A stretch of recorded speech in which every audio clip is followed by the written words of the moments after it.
All right, day 6 of fighting between Israel and Hamas, and as each side shifts its assault strategy, the U.S. is closely monitoring the situation, but White House National Security spokesman John Kirby says the U.S. has no plans to send troops to Israel. Joining us now is retired U.S. Army Major and military analyst Mike Lyons. Thank you so much for joining us. So Israel is bombarding Gaza with more airstrikes. It looks like a ground invasion is imminent. It's looming. What would that look like in Gaza? I'm not so sure it's that imminent. I think they need to take some time. Time's on their side. They have some logistical challenges to overcome. I think what you're seeing now is kind of a classic soften up the battlefield, use artillery strikes.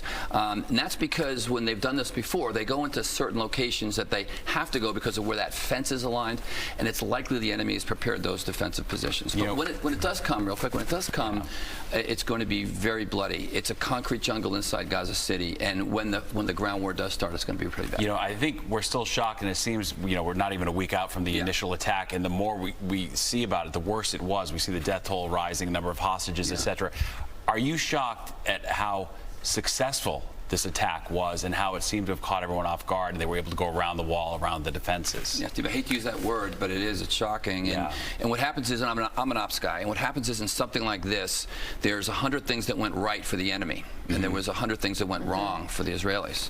And they'll go back and do an after-action report and see. All it would have taken is a couple of linchpins that would have had to have been pulled out, and this would not have happened, or they would have had a better early warning, or they've been able to get troops there. But they just were not responsive whatsoever. It's just very surprising for a country that part of its power is its projection of power. It's its projection of security.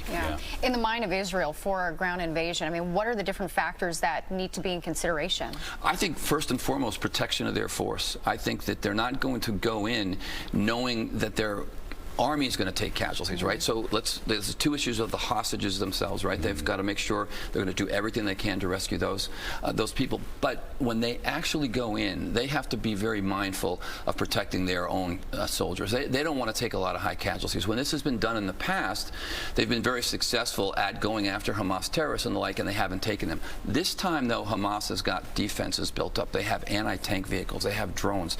They're going to have better military capability, and that's where they have to be careful. And what do you see the U.S.'s role as this unfolds? It's hard not to see the whole world sort of getting pulled into this one way or another. Right now, Israel needs allies. And if it had an ally from the Arab world, it would be tremendous. The United States is going to provide logistical support initially. The Tamir rockets, you see those Iron Dome rockets that are being used right now. That's what Israel needs. The threat that's going to come from Hamas are going to be rockets and artillery systems coming back towards Israel. And if they could get more of those rockets, that'd be good. I mean, the U.S. has talked about getting civilians safely out of Gaza. I mean, talk about that and the complications. How does it even work? Highly complex, and we're not getting cooperation. Not getting cooperation from other countries. The Egyptians have closed their border. So what does that tell you? The other Arab countries don't want to take on Palestinian civilians. Right. Israel will do what it can, but we heard Bibi Netanyahu say they're at war. Number one, haven't been at war since 1973. So that means one thing. And then the second thing, the siege of Gaza is on. As a military guy, siege is very specific language as to what we're going to do. They're going to surround, choke off. They've already turned off the water. They're turning off the electricity. Everything's done. Wow. All right. Yeah, we're going to have to leave it there. Mike Lyons, we appreciate your perspective. Thank you so much.